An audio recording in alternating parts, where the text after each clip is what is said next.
नमस्कार विद्यार्थियों, welcome my YouTube channel GGC गर्वित ज्योग्राफी क्लासेज। आज हम पढ़ेंगे कक्षा 12 के महत्वपूर्ण बिंदु मानव अधिवास के बारे में। मानव अधिवास प्राचीन काल में आदिकालीन मानव से वर्तमान काल में वर्तमान मानव तक एक निवास की प्रतिरूप रेखा है, जिसके अंतर्गत हम अपनी सुरक्षा, अपने संपत्ति की सुरक्षा के लिए अधिवास का निर्माण करते हैं।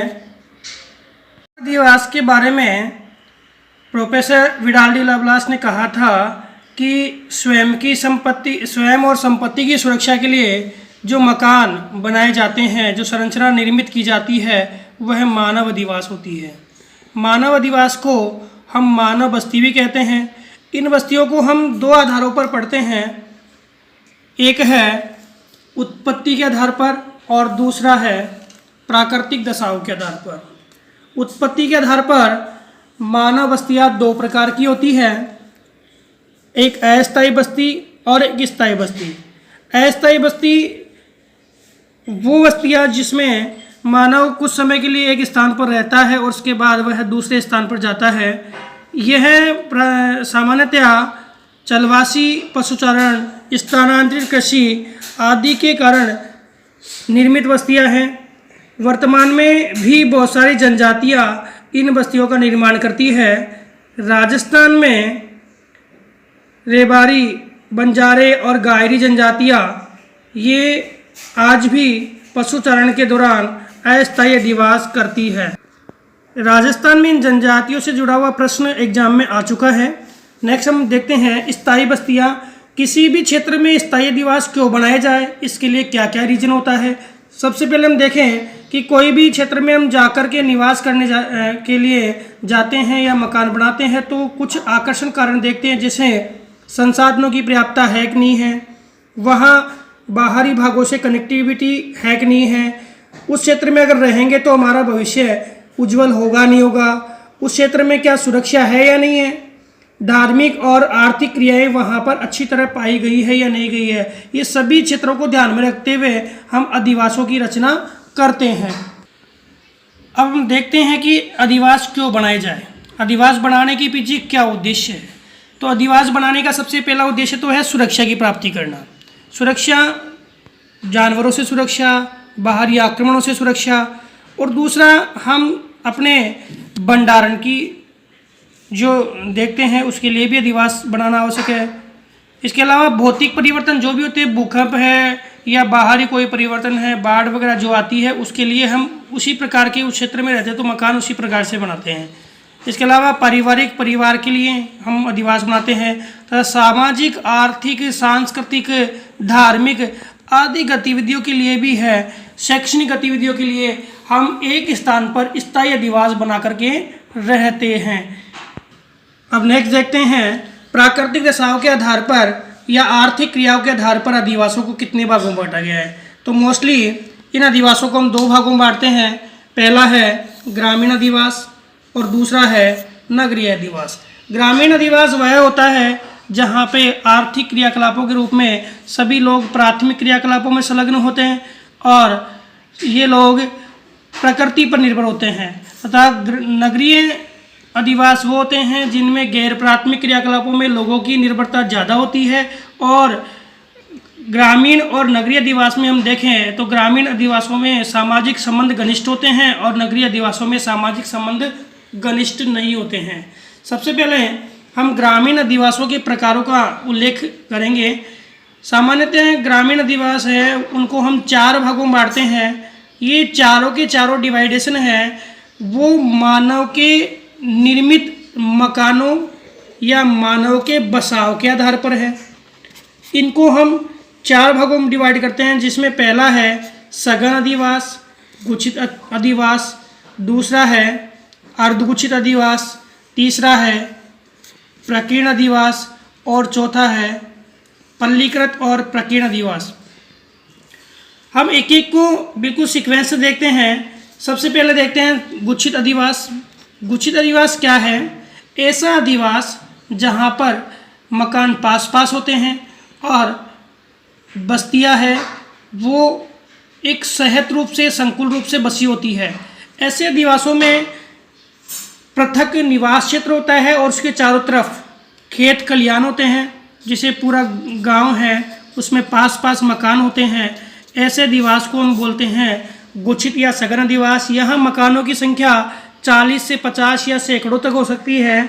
ये बाहरी आक्रमण से सुरक्षित होते हैं और यहाँ पे सामाजिक प्रगाढ़ता बहुत घनिष्ठ होती है। ऐसे अधिवासों में आयताकार, वर्ताकार इस प्रकार से प्रतिरूप बनते हैं। ये प्रतिरूप जो है वो मेरे नेक्स्ट वीडियो में मैं आपको समझाऊंगा किस प्रकार से प्रतिरूप बनते हैं ग्रामीण।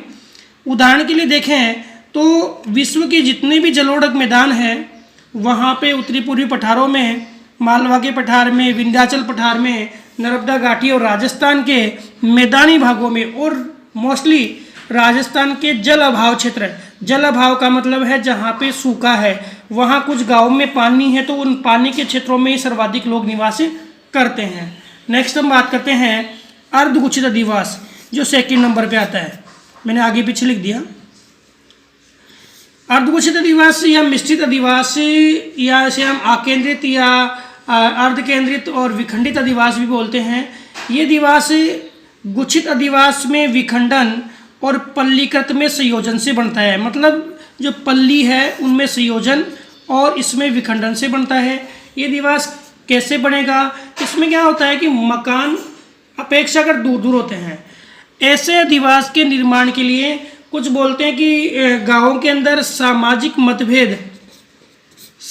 मतभेद इस अधिवास का मुख्य कारण है कि गांव के अंदर, गांव के बीच में, गांव में बलिष्ठ या मुखिया का मकान होता है और उसके बाहर है वो लोग मकान बनाकर रहते हैं।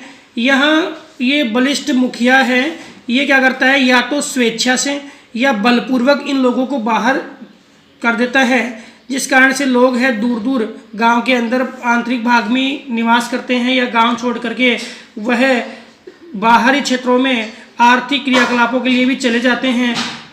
इस प्रकार से जो बस्ती बनती है वो है अर्धगुच्छित अधिवास।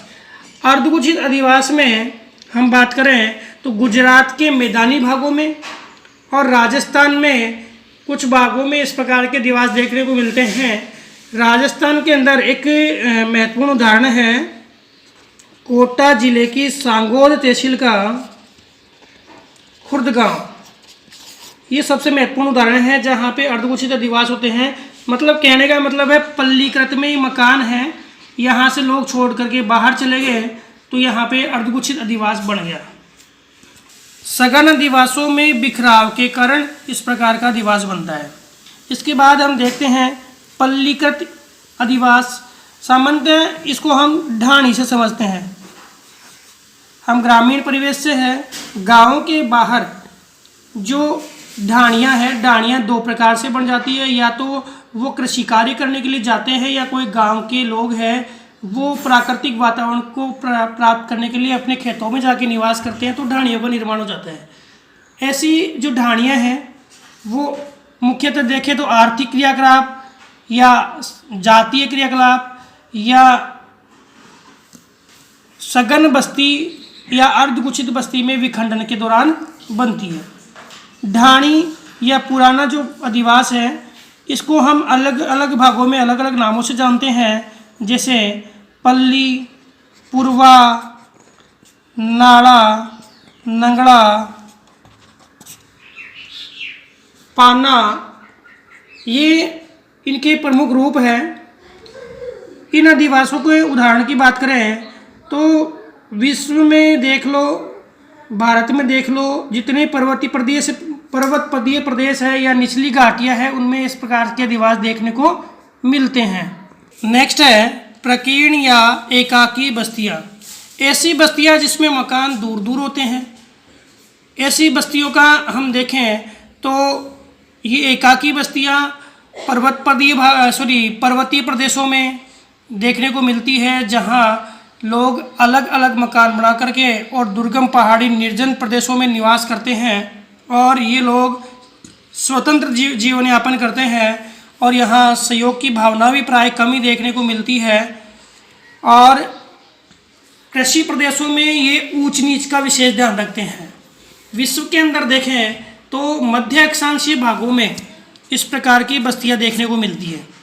मध्य अक्षांशीय भागों में जो घास के मैदान हैं, जहाँ पे विस्तृत वाणिज्य अनाज कृषि होती है, जिसमें स्टेपीज है यूरेशिया का, प्रेरीज है अमेरिका का, पंपास है दक्षिणी अमेरिका, ब्राज़ील, अर्जेंटीना का। इस प्रकार से हम देखें राजस्थान के भागों में देखें तो उदयपुर है, राजसमंद है, डूंगरपुर है, बांसवाड़ा है। इन पर्वतीय क्षेत्रों में और मरुस्थलीय भागों में आपको इस प्रकार की बस्तियां देखने को मिलती है। दोस्तों विद्यार्थियों, ये वीडियो आपने देखा, इसके बाद मैं नेक्स्ट वीडियो में नगरीय बस्ती और ग्रामीण बस्तियों के प्रतिरूपों का उल्लेख करूँगा।